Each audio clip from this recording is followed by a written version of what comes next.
das eleições americanas, mas é importante a gente falar um pouquinho também das relações entre Estados Unidos e Brasil e do quanto essa eleição pode influenciar no futuro aqui também, né, Muriel? Exatamente. Quem vai explicar tudo isso pra gente é o Yuri Pita. Ele fez essa relação pra gente entender o que acontece com o presidente Jair Bolsonaro, com o governo Bolsonaro aqui no Brasil, se Donald Trump for eleito ou então, se for reeleito, ou então se Joe Biden conseguir essa eleição. Vamos ver.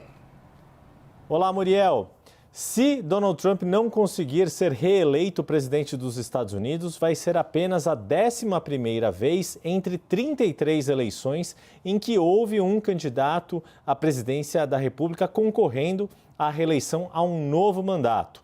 E isso acontece, isso levando em conta todo o histórico das eleições americanas desde a independência do país, ou seja, desde o seu primeiro presidente, George Washington, foi o primeiro presidente americano e também o primeiro a se reeleger para um segundo mandato consecutivo. Caso esse cenário realmente aconteça, que é inusitado, e Joe Biden passe a ser o próximo presidente dos Estados Unidos, isso muda, de certa forma, a relação entre Brasil e Estados Unidos, mas principalmente entre os governos de Jair Bolsonaro, que terá mais 2 anos pela frente, e do novo presidente americano.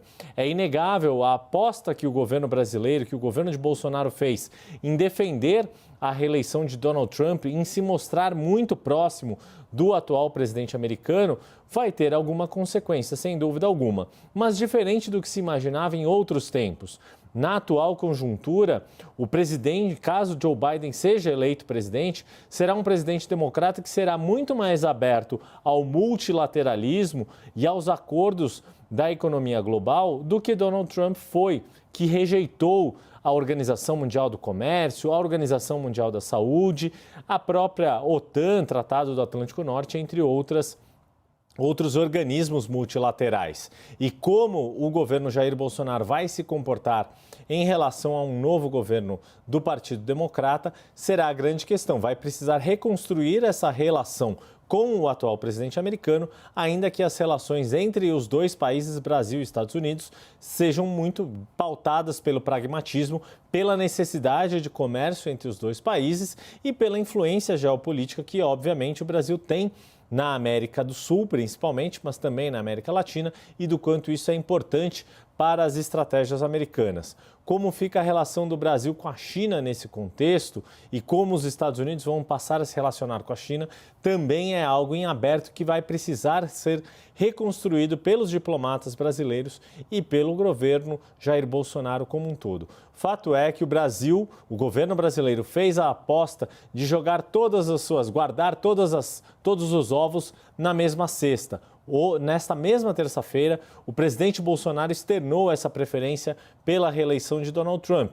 Apostou no que era o mais lógico dentro da conjuntura histórica americana, mas que o atual cenário mostrava que era o mais difícil de acontecer, ou mais improvável de acontecer, de acordo com as pesquisas eleitorais. É com você, Muriel. Obrigada, Yuri. Vamos chamar para essa conversa, então, sobre Brasil e Estados Unidos. Agora a professora Fernanda Manhota. Evandro, vamos? Pois é, vamos lá. Professora, a gente está falando muito sobre essas relações entre Brasil e Estados Unidos e também tem um assunto muito importante que envolve os dois países e principalmente a questão da relação dos Estados Unidos com a China, que é a implementação do 5G aqui no Brasil. É algo que é muito importante para o país e há uma influência aí dos Estados Unidos e principalmente Donald Trump, para que o Brasil não faça uma parceria com a China.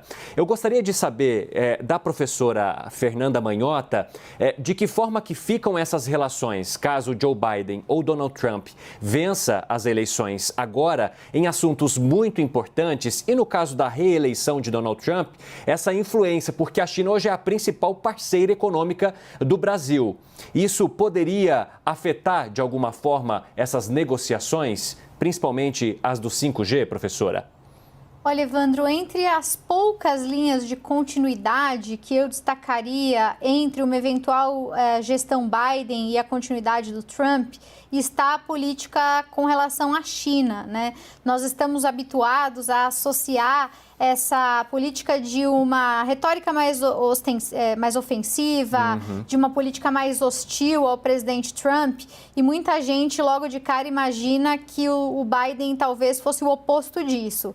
E os indícios históricos, na verdade, mostram o oposto, né? O então vice-presidente Biden, durante o período Obama, era na gestão democrata um dos mais severos críticos da China.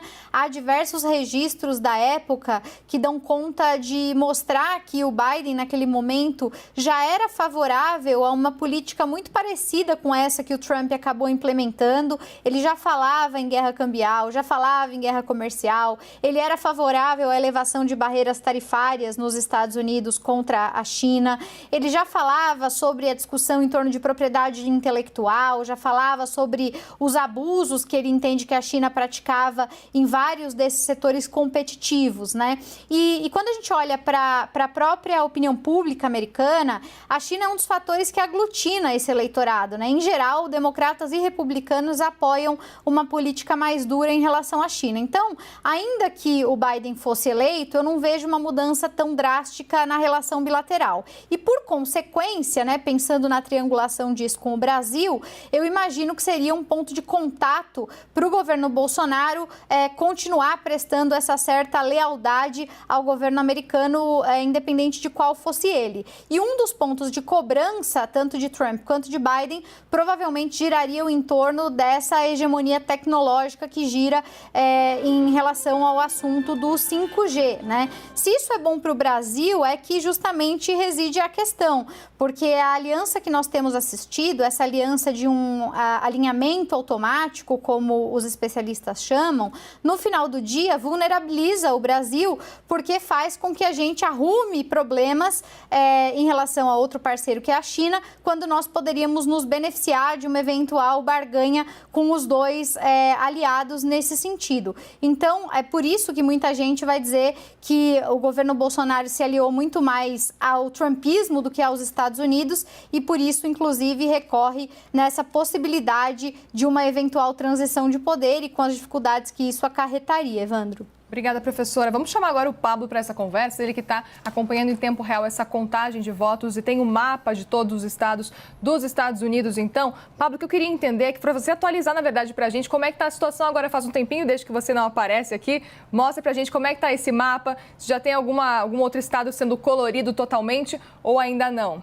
Olha só, Muriel, a gente vai dar uma olhadinha na Geórgia agora. Nós vamos falar de dois estados, na verdade. Um deles é a Geórgia, onde a disputa está bastante acirrada e a gente não tem nenhuma projeção ainda de vencedor. Então, a gente vai dar só uma olhada como é que o estado está funcionando. A gente tem, então, 92% das urnas dos votos já apurados. Trump está com 50,5%.